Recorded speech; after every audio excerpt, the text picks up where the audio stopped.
Jabu was the most skilled police officer in town. One day, several masked gunmen entered the town's bank and quickly took everyone hostage. Just as the bank was about to be cleaned out, a staff member risked their life to trigger the silent alarm. Soon after, Jabu received the alert and arrived alone at the bank's entrance. Seeing him, the three gunmen opened fire in a frenzy. To their astonishment, Jabu remained calm and unbelievably caught all the bullets with his bare hands.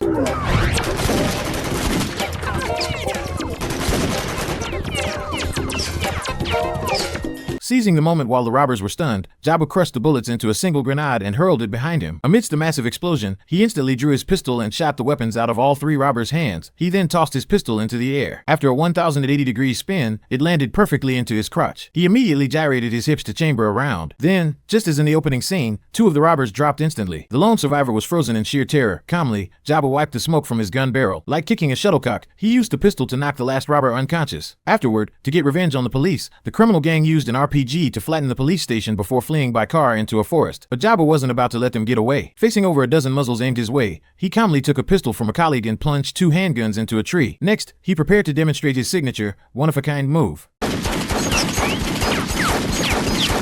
However, thanks to officers like Jabu in the town, no crime occurred for the next decade or so. The police's daily duties were reduced to helping residents catch escaped cows, and after their patrols, they would spend their time playing poker and hockey. This idyllic tranquility soon caught the attention of police headquarters, which specially dispatched Agent Jessica to investigate. If the reports were true, the government would shut down the station to cut costs. If that happened, Jabu and the others would lose their jobs long before retirement. To save the police station, the officers decided to fabricate crimes. They first bribed a homeless man to steal from a supermarket. Then, several of them sprayed threatening graffiti on a wall and used gunfire to scare elderly residents in the woods. Thanks to the collective efforts of all the officers, the town's crime rate soared. This series of anomalies aroused Jessica's suspicion, and she quickly saw through their scheme. She prepared to return to headquarters and file her report. However, just then, the police station received a kidnapping call. After getting the message, all the officers rushed to the scene. The kidnapper was holding a boy hostage and demanding a $1 million ransom. Jessica initially thought it was just another ploy by Jabu and the others to save their soon-to-be-shut-down station. But seeing that everyone was genuinely there, she realized a real criminal had appeared in town. She immediately contacted her superiors to request backup. But the ever-heroic Jabu, acting alone, snuck into the kidnapper's cabin. However, the moment he entered the room, the plot took a 180-degree turn. The kidnapper was none other than the homeless man they had bribed, and the boy was Jabu's neighbor. To get the boy home in time for dinner, Jabu and the homeless man had staged an elaborate hostage exchange. Soon after, the SWAT team, having received the emergency call, arrived and surrounded the cabin. Now, Jabu had taken the act too far.